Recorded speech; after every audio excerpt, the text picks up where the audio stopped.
Good morning everyone, myself Sunil Gaur.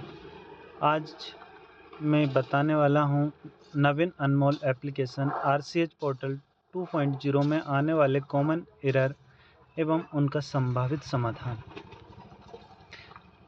आज हम बात करेंगे कि नए अनमोल 2.0 में आने वाली समस्याओं के बारे में।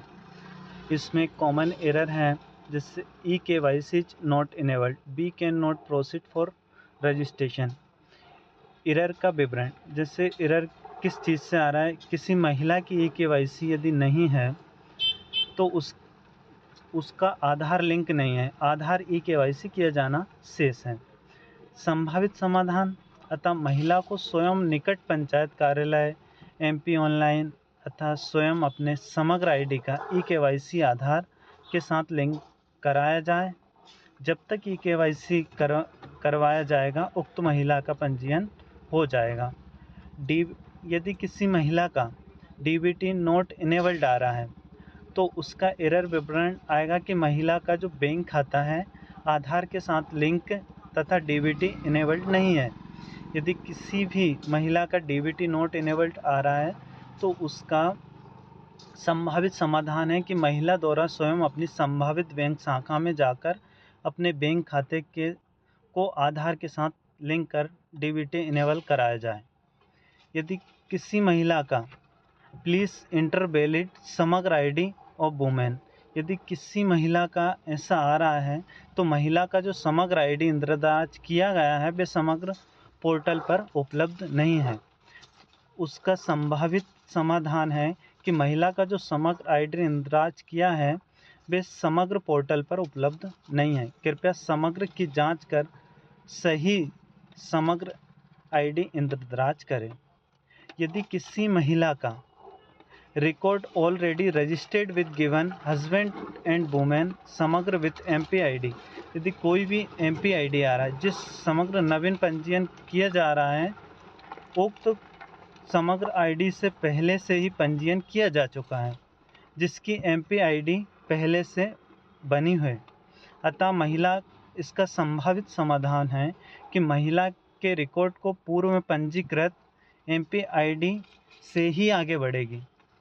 यदि किसी महिला का ऑलरेडी रजिस्टर्ड आ रहा है तो उस महिला की पुरानी ID है, वो उसी ID से आगे बढ़ेगी। Woman is date can not proceed for new registration, समग्र पोर्टल के आधार पर उक्त महिला की मृत्यु हो चुकी है।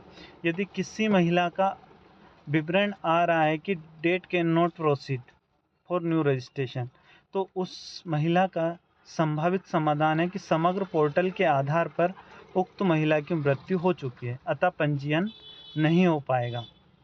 एज इज बिलो 18 ईयर्स, यदि किसी महिला का 18 साल से कम उम्र आ रहा है तो महिला के उसका संभावित समाधान है कि उक्त महिला की जननी सुरक्षा प्रसूति सहायता योजना हेतु पात्र नहीं है, क्योंकि महिला की उम्र 18 वर्ष से कम है।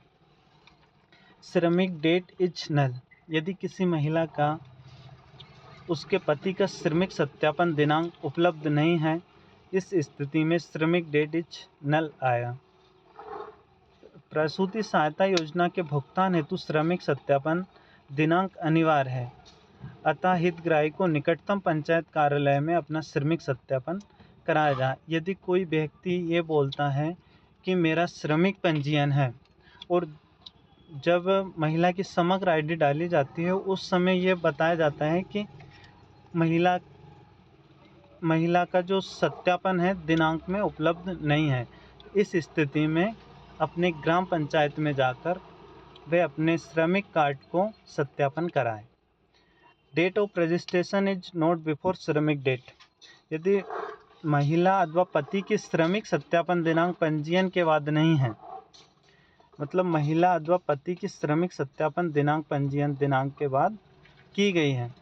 यदि किसी महिला का श्रमिक पंजीयन, कोई महिलाएं बोलती हैं कि हमारा श्रमिक पंजीयन है और यदि उसमें ये आ रहा है कि महिला के पति के श्रमिक पंजीयन सत्यापन दिनांक पंजीयन दिनांक के बाद की गई है, जैसे पंजीयन हो गया है आज 5 तारीख को, 5 अप्रैल को पंजीयन हुआ है और फिर बाद में ये बोला जाएगा कि जो महिला की जो प्रसूति सहायता है हेतु पात्र नहीं है, क्योंकि वो महिला के रजिस्ट्रेशन के बाद उसका श्रमिक कार्ड वेरीफाइड हुआ है।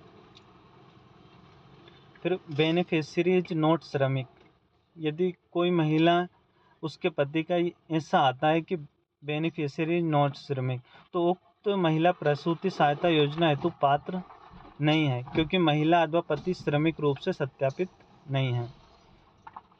समग्र हैज़ बीन डीएक्टिवेटेड, यदि किसी महिला का समग्र आईडी समग्र पोर्टल पर डीएक्टिवेट कर दिया गया है तो उक्त हितग्राही का पंजीयन नहीं हो पाएगा, क्योंकि महिला अथवा पति की समग्र आईडी समग्र पोर्टल पर डीएक्टिवेट कर दिया गया। Zero dose validation not done, प्रसव उपरांत शिशु का जीरो डोज टीकाकरण नहीं हुआ है। इसके लिए संभावित समाधान उक्त हितग्राही का पंजीयन नहीं हो पाएगा, क्योंकि महिला अथवा पति का समग्र आईडी समग्र पोर्टल पर डीएक्टिवेट कर दिया गया। पात्र उक्त महिला प्रसूति सहायता योजना की प्रसव किस्त हेतु पात्र नहीं है, क्योंकि प्रसव उपरांत शिशु को जीरो डोज नहीं दिया गया।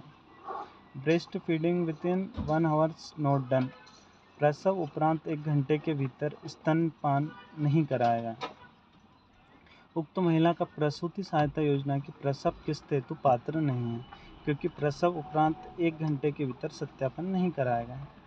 डिलीवरी नोट एग्जिट 90 डेज, प्रसव का अपडेशन प्रसव दिवस के 90 दिन तक यदि नहीं किया गया है तो उस महिला हेतु प्रसव किस्त हेतु पात्र नहीं है, क्योंकि प्रसव का अपडेशन प्रसव के 90 दिन के अंदर नहीं किया गया। जीरो लाइव बर्थ, प्रसव में स्टिल बर्थ हुआ है, उक्त महिला प्रसूति सहायता योजना की प्रसव किस्त हेतु पात्र नहीं है, क्योंकि प्रसव में स्टिल बर्थ हुआ। Okay, thank you everyone.